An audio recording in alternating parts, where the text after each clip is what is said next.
We want to find an estimate of the range for the grouped frequency distribution. The reason it's an estimate is, of course, that with a grouped frequency distribution we don't know the actual values.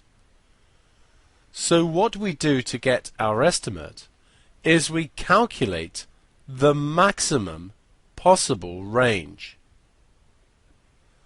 We take the highest possible value, which is 70, and subtract from it the lowest possible value, which is 40.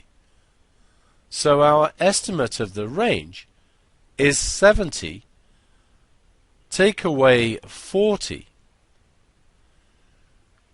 which is 30.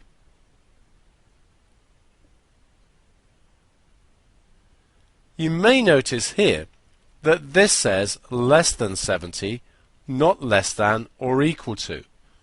But bear in mind that the height could be 69.99, so we just use 70.